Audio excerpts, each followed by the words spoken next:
In this segment of the Word tutorial, I'll demonstrate how to use SmartArt in a document in Word.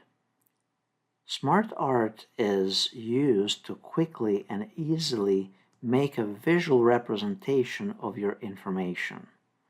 So basically, we go here to our document, and let's say we want to outline the research paper writing process.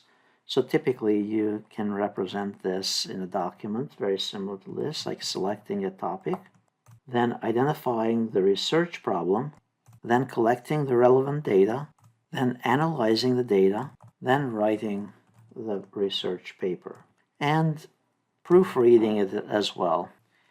So this is one way that historically most have done it. So you simply list these topics or these areas, and that is basically how you're outlining it.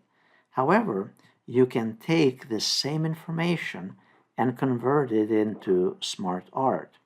So unlike PowerPoint, where you can select the information and convert this into a SmartArt, unfortunately in Word you have to retype this stuff all over again. So we go here under Insert, we go under SmartArt, and then pick one of the processes from here. So let's say I'll pick this first one. Click OK. Now I have these options. Now it's asking me to type those processes. So in this case, I'll simply copy them and paste them in here. So I don't have to re-type it from scratch. And I'm clicking down here where the SmartArt area is. Obviously you want to do this from the start rather than the way that I did, and I did that for demonstration purposes.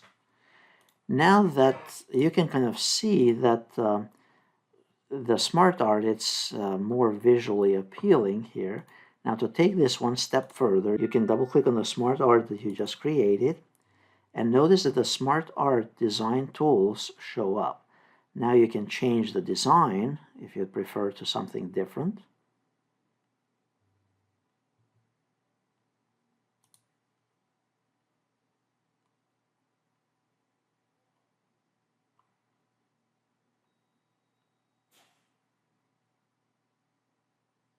And notice you get the live preview.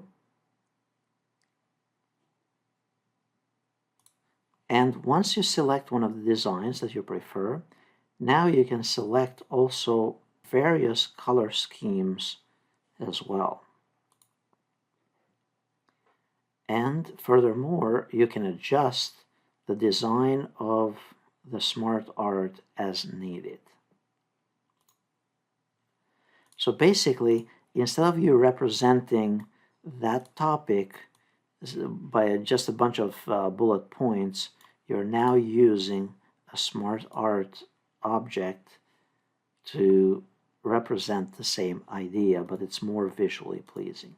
Now here, obviously, you can modify this further and adjust certain areas of your SmartArt image. Under the formatting, you can then adjust other stuff here related to it, including the text wrapping if necessary.